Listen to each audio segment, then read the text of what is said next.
In 79 AD, the ancient city of Pompeii stood at the dawn of its final day. This is the true story of its destruction by Mount Vesuvius.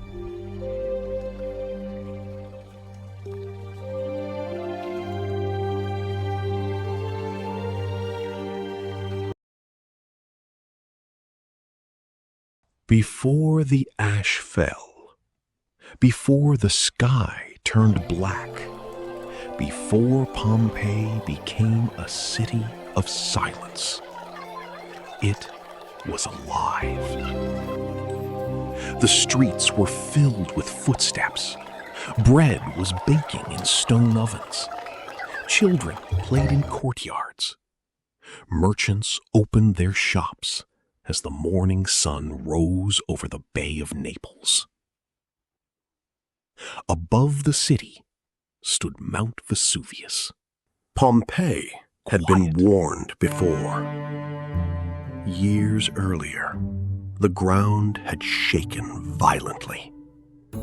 Walls cracked, temples were damaged, homes were broken.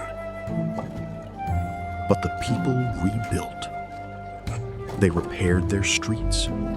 They painted their walls.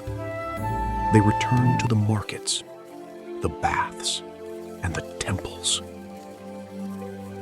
To them, earthquakes were frightening, but familiar. What they did not understand was that these tremors were messages from deep inside the earth. Beneath Mount Vesuvius, pressure was rising. Magma was moving. Gas was trapped. The mountain was no longer sleeping. It was waiting. Then, without warning, the mountain exploded. A terrible sound rose from Vesuvius. Deep, violent, unnatural. The summit tore open, and a massive column of ash, smoke, and rock shot into the sky. People stopped in the streets. Some stared in confusion. Some whispered prayers. Some began to run. At first, the ash fell gently. Then it came heavier. Gray dust covered rooftops. Volcanic stones rained down into streets and courtyards. The sky darkened. Pompeii had entered its final day. Fear The sky is falling! spread Protect quickly. the children! To the gate! The streets that had been filled with trade and conversation Faster, we must survive! became filled with confusion. People covered their mouths with cloth. Parents carried children through falling ash. Families gathered coins, jewelry, food, and whatever they could hold. Some tried to flee through the city gates. Others stayed inside, believing their homes would protect them. But the ash kept falling. The pumice grew deeper. Roofs began to crack. The air became painful to breathe. Every hour made escape harder. Pompeii was no longer a city. It was becoming a trap. As the hours passed, day turned into night. Not because the sun had set, but because the sky had disappeared. Ash covered the streets. Pumice filled doorways. Houses collapsed under the weight. Oil lamps flickered in the darkness. People stumbled through a city they could no longer recognize. The road beneath their feet was buried. The air burned their throats. Every sound carried fear. Some tried to reach the sea. Some searched for family. Some stayed together in silence, waiting for morning. But morning would not save Pompeii. Then came the force that ended everything. From Vesuvius, a deadly surge rushed down the mountain. A burning cloud of superheated gas, ash, and volcanic debris.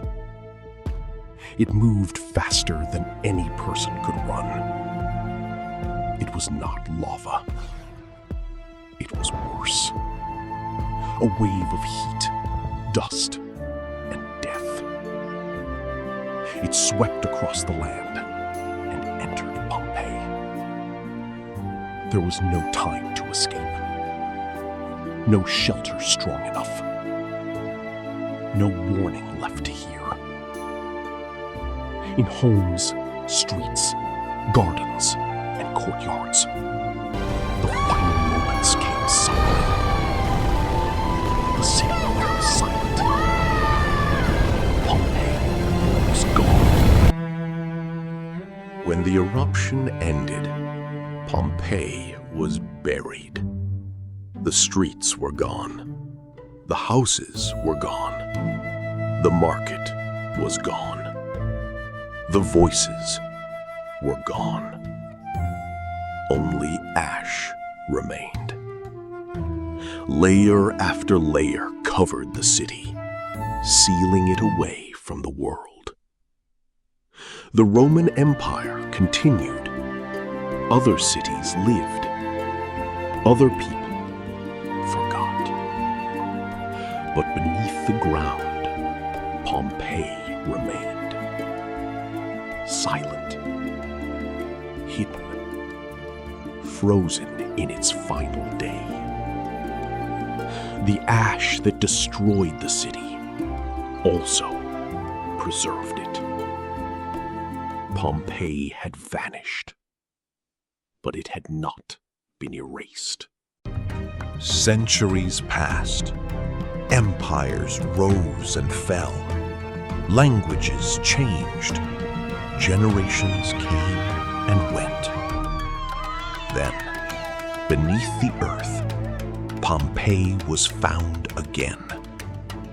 Archaeologists uncovered streets, homes, paintings, ovens, pottery, and walls still standing after nearly 2,000 years.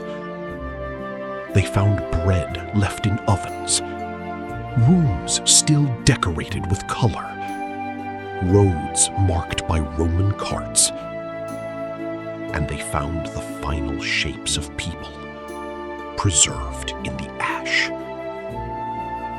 Pompeii gave the world something rare, a city frozen in time. Not only the story of emperors and wars, but the story of ordinary life. Pompeii still haunts us because its people feel close. They lived almost 2,000 years ago, but their lives were not so different from ours. They had families, homes, work, dreams, fears, plans for tomorrow. They decorated their walls. They shared meals. They argued, prayed, laughed, and loved. They believed life would continue. And that is why Pompeii matters. It reminds us that history was not lived by strangers. It was lived by people like us. Before we were here, they were here. Today, Mount Vesuvius still stands above the Bay of Naples, and Pompeii still lies beneath its shadow. Visitors walk through its streets. Archaeologists study its walls. The world looks at its ruins and remembers. Pompeii is more than a disaster. It is a warning, a memory, a human story preserved in ash. The people of Pompeii could not tell us what happened, so the city told the story for them. The ash became their witness. The ruins became their voice. And nearly 2,000 years later, we are still listening. This was Pompeii, the city that vanished, the city that waited underground, the city that still speaks. You have been watching Before We Were Here, where history wasn't written, it was lived.